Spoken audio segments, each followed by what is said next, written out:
കണ്ണൂർ മാങ്ങാട്ടിടം ഉപ്പിലപീടികയിൽ ആളൊഴിഞ്ഞ പറമ്പിൽ നിന്നും 6 സ്റ്റീൽ ബോംബുകൾ കണ്ടെത്തി. പ്ലാസ്റ്റിക് കവറിൽ സൂക്ഷിച്ച നിലയിലുള്ള ബോംബ് ആണ് കണ്ടെത്തിയത്.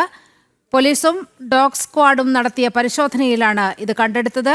കൂടുതൽ വിവരങ്ങളുമായി മിഥുൻ പിള്ള ചേരുകയാണ്. മിഥുൻ, വിവരങ്ങൾ.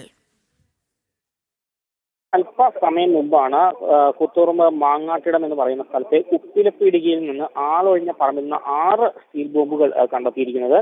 പ്ലാസ്റ്റിക് കവറിൽ സൂക്ഷിച്ച നിലയിലുള്ള ബോംബ് കണ്ടെത്തിയത് പോലീസും ഡോഗ് സ്ക്വാഡും സംയുക്തമായി നടത്തിയ പരിശോധനയിലാണ്. അതായത് പോലീസിനൊരു രഹസ്യ വിവരം ലഭിച്ചിരുന്നു, ഇങ്ങനെ ആളൊഴിഞ്ഞ പറമ്പിൽ ബോംബുകൾ ഉണ്ട് എന്നൊരു രഹസ്യ വിവരം ലഭിക്കുന്നു. ഇതിന്റെ അടിസ്ഥാനത്തിലാണ് ഡോഗ് സ്ക്വാഡും ബോംബ് സ്ക്വാഡും അതുപോലെ തന്നെ പോലീസും ഒക്കെ തന്നെ ഈ ആളൊഴിഞ്ഞ പറമ്പിലെത്തി പരിശോധന നടത്തിയത്. ആ പരിശോധനയിൽ ഈ പറമ്പിന്റെ ഒരു മൂലയ്ക്ക് നിന്ന് ഇത്തരത്തിൽ 6 ബോംബുകൾ പ്ലാസ്റ്റിക് ബാഗിൽ പൊതിഞ്ഞ നിലയിൽ കണ്ടെത്തുകയായിരുന്നു. സംഭവവുമായി ബന്ധപ്പെട്ട് പോലീസ് അന്വേഷണം ആരംഭിച്ചിട്ടുണ്ട്. ഇത് ആര് കൊണ്ടുവച്ചതാണ് എന്നതിനെ സംബന്ധിച്ച് ഇതുവരെ ഒരു വ്യക്തത ഉണ്ടായിട്ടില്ല.